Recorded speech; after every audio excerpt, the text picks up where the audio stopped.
All right, hi everyone. Just wanted to do a little video about myself. I actually haven't done any talking really about myself. So this is gonna be a short little video, talk about a few little reels that I set up not too long ago, probably yesterday night, I believe is when I finished them up. So talk about them as well as just a little bit of myself. So let's just get into it. So my name is Brian, just starting out this channel, as if you're tuning in, you can kind of see.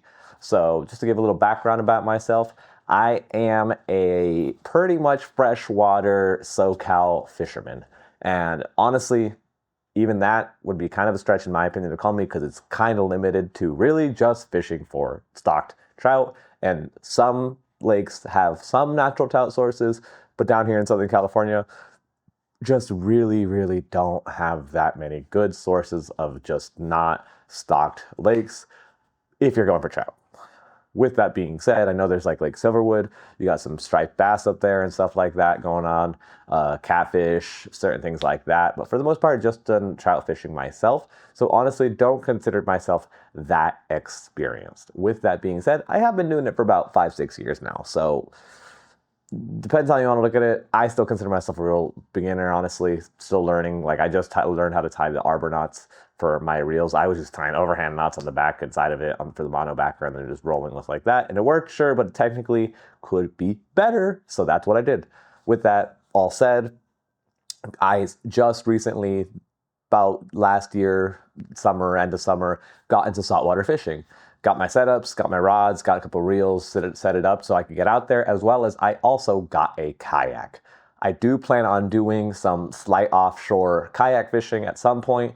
For now, probably going to be sticking into the like harbors and stuff like that. Main reason being, one, I am not an experienced kayak fisherman.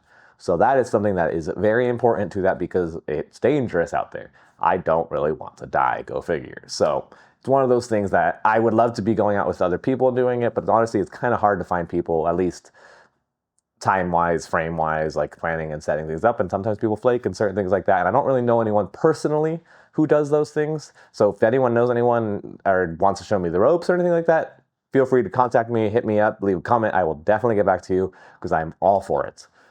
So that's just kind of a little background of me. So right now, we've been mainly doing pier fishing. Going to be continuing doing that for the foreseeable future for the coming, honestly, probably up until early spring. I do plan on taking a couple freshwater trips up to the Big Bear Mountains, Lake Gregory, maybe end up doing some Silverwood. I have that kayak now, so I do plan on doing freshwater kayaking. I feel super comfortable doing that. Probably do a couple kayaking videos doing that, and that as far as the video format for that goes. Hopefully we have good days. We'll see how that goes. You never really know, right? Could be catching a 10-pounder, could be catching nothing but dinks, could be catching zero. That's fishing. So that's kind of why I got into the salt, especially with compared to the freshwater. You can always catch fish in saltwater. Sure, there's better seasons, and of course there's regulations, limits, so on and so forth, but there's always fish to catch in salt water, at least in Southern California. The fresh waters, like I said, if things aren't stocked, fishing slows down a bunch. Makes it kind of lame, because you can't really get out there and fish. I mean, obviously, it's nice to sit out there next to the water, have a rod out there and see what happens, but if your really goal is to start catching things, it's really hard to catch stuff consistently, just because it's overfish. Quite simple. So I'm going to go ahead and show you guys those reels now, and show you how I got them set up, and I'm going to be throwing them onto rods as well, and I'll show you kind of what the rod setups are. So let's just get into that. Okay, so here we have the first reel. It is going to be a Daiwa reel, a Daiwa SS Tournament 1300. See if I can get that to focus up on it. Get that spool to show you. Boom, there you go. 1300. I got this paired up with 15-pound Yozuri braid. I threw on, I think, an 8-pound monobacker as well. Filled up about a quarter of the spool, rest on the Yozuri.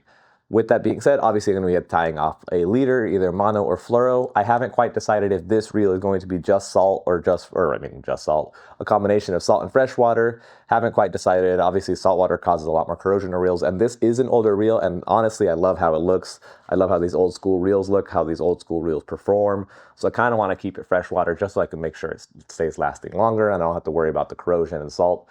But fishing's fishing. You got to use your gear and get your fish. So we'll see how that goes.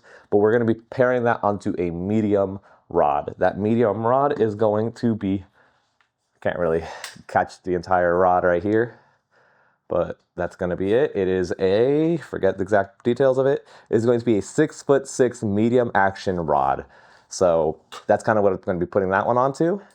Following that, we have a Daiwa Procyon 1000. Nice little reel here, pretty clean, pretty new still.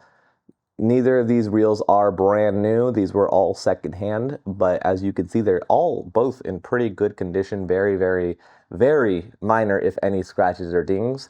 So that's always nice about these things. This one actually came with 3 extra spools. I don't know what they were filled with. I only spooled one of these. The other 2 spools are left in a box with all my other fishing gear. I have to figure it out. I'm not personally a big fan of spooling multiple spools and changing out the spools. Not that it's not good to do, but it's more so that that would mean that you're going to be doing 3 different applications with just that one reel, which is very useful. But I just bring more rods. I bring more rods, so I have other 1000 size reels that I'll be bringing that will have different setups if that's going to be the case, to where I don't need the reels and I could just use that for one. So if you're talking about finesse fishing, spoon, whatever, right? You know, whatever, bait and weight, I can have them set up differently. But honestly, as a whole, I like to set up my reels as a general all use kind of situation. So this one, this Daiwa Procyon, as you can see, nice and spooled, nice and even spooling, has 8-pound Hercules braid, 8-pound mono backer. Going to probably be tying on, I have 4-pound Berkeley fluorocarbon. Going to be tying probably that on as a leader. This is going to be strictly a freshwater reel. It is a size 1000 reel. It is a pretty small reel. You could definitely use thousands in saltwater, but I'm going to keep them as a freshwater for sure. And that is going to be going onto a, forgot to take off this other reel. This other reel actually broke on me. It was an Okuma Aria. It got a big stingray on it and it just broke it all. Honestly, not that big deal because it is a cheap reel, so I wasn't that upset, but still kind of annoying. But we're going to be throwing this onto this nice little rod. You gotta love the good old, guess what? Ugly sticks, if it focuses. Yeah, so these Shakespeare ugly sticks. I have more expensive rods than these ugly sticks. I can't tell you how much more fish I always catch on these ugly sticks. So this is a 6'6" ultralight, actually 6 foot, sorry. 6 foot ultralight rod. Going to be using that onto the Daiwa Procyon. The nice thing about this, because I'm going to be planning on using a kayak, is I can get away with the 6'6", arguably even 5 foot, 5'5", 5 foot areas, 6 foots. Because one, in a kayak, when it's too tall, it's really hard, or too long, really hard to mess with, really hard to change out your rigs and stuff like that. But following that, you're a little less concerned with casting distance compared to bank fishing. Bank fishing, you kind of want a little larger rod, so that way you can catch more distance, especially in these freshwater 1000 size applications. We're tossing super light stuff out here.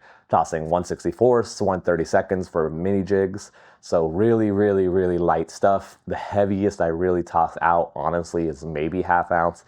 Unless the current or there's something going on, I might toss a full ounce, but even then, that's pretty overweighted for these ultralight rods. I mean, if I just look at the specs of this rod, I'm gonna say, I mean, I forget these ugly sticks don't even say, but most of these ultralight rods are rated for like 1/4 ounce at best, maybe ½ ounce. So if you toss out a 1 ounce, you are definitely overloading your or your ultralight rods. Will it work? Yes. I've actually caught a lot of trout on overweighted ultralight rods. So, you know, play it by ear. Obviously, you do have to be considerate of the fact that if you are overweighting your rod, it could break on you.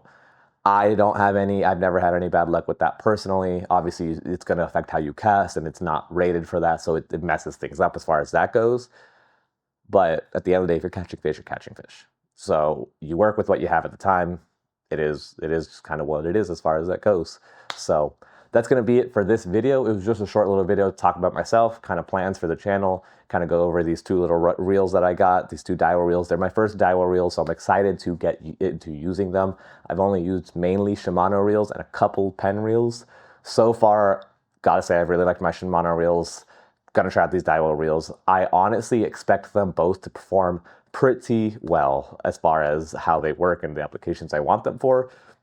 I don't actually think they're going to necessarily outperform, quote, quote, Shimano or vice versa. I actually think each reel is probably going to be better at certain applications, and it's up to me to find out what I like them for. With that being said, it really is for me. I'm not sponsored by anyone, so it's really a matter of what deal do I get, how much did it cost, can I get a good deal on it. So if I can get a good reel at a good price, Shimano, Daiwa, Penn, whatever, I personally don't really care. I would love to be like, look, I only buy Shimanos, I'm rocking Stellas or whatever, Van Stalls, you know. I'm not made out of money. I'm not sponsored. I don't even have a boat. I'd much rather try to save up for a boat and pay, you know, registration and all that situation for that than be shelling out $500 for a reel. Do I think that $500 for a reel is potentially worth it depending on what you're doing? I do. I'm just not there yet personally. So with that being said, that'll be it for today. We'll catch you on the next one. I believe, like I said, I'll be hitting up either Newport or Long Beach. Still always possible hit Huntington, so we'll see what I do and actually go through with it, but I will be posting that probably in the coming week or so. Got to obviously edit it and do that whole situation. Hopefully we catch some fish, because last time when we went, it was real slow. So we'll catch you on the next video. For now, I'm out.